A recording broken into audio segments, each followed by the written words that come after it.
Isang magandang buhay sa inyong lahat. Sa video na ito, makikita nyo at maiintindihan ang iba't ibang mga karapatan bilang isang pasyente sa ospital ng Makati. Ako si Roneta Setagatan Ako si Alessandra Frias. At ako naman si Dana Echeverry mula sa Universidad ng Makati.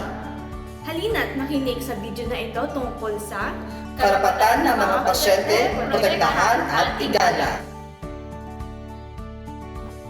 Una, alamin ang pangalan, pagkakakilanlan at profesional na estado ng lahat ng mga naglilingkod na serbisyo kabilang ang pangunahing doktor. Ikalawa, makatanggap ng malinaw at kasalukuyang impormasyon tungkol sa diagnosis, paggamot at inaasahang kahihinatnan. Pangatlo, magkaroon ng access sa lahat ng impormasyon sa iyong medikal na talaan kapag hiniling na may interpretasyon ng isang profesional sa medisina.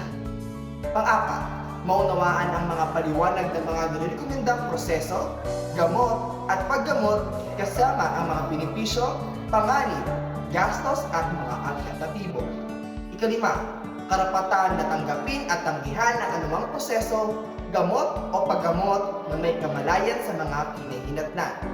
Ika-anim, mag-anyo ng mga paunahing direktiba sa paggamot at asahan na ito ay igagalang. Ikapito, pumilan ng isang tagapagdesisyon sa kalusugan kung hindi kaya ng estadong makapagdesisyon para sa sarili. Pangwalo, may karapatan ka sa iyong privacy at confidentiality sa lahat ng aspeto ng iyong pangangalaga. Ibig sabihin, dapat itong panalitihin na pribado at hindi dapat pinabahagi sa iba. Pangsyam, lahat ng komunikasyon at talaan tungkol sa iyong pangangalaga ay dapat panalitihin na confidential. Ito ay nagpapakita ng respeto sa iyong privacy at tiwala. Pangsampu, sa panahon ng iyong sakit o kahit na ikaw ay malapit ng mamatay, dapat kang bigyan ng suporta. Kasama dito ang tamang pangangalaga sa iyong sakit, pag-alis sa hindi komportableng sintomas, at pagbibigay ng suporta sa iyong emosyonal at spiritual na pangangailangan. Pang-11, may karapatan ka na humingi ng konsultasyon mula sa ibang doktor tungkol sa iyong pangangalaga, kahit na ito ay may karagdagang bayad. Pang-12, kung may mga issue ng etika sa iyong pangangalaga, may karapatan ka ring humingi ng konsultasyon sa komite ng etika ng isang ospital. Ito ay upang mapag-usapan ng mas malalim at ng mas maayos. Ika-13, karapatan mo na mailipat sa ibang pasilidad sa iyong kahilingan o kapag medically appropriate at legally permissible, na may kumpletong paliwanag at pagtanggap mula sa pasilidad na tatanggap sa iyo bilang pasyente. Ika-14, karapatan mo rin na pumayag o tumanggi sa pagsali sa mga pananaliksik o eksperimental na mga paraan ng pagtatamot.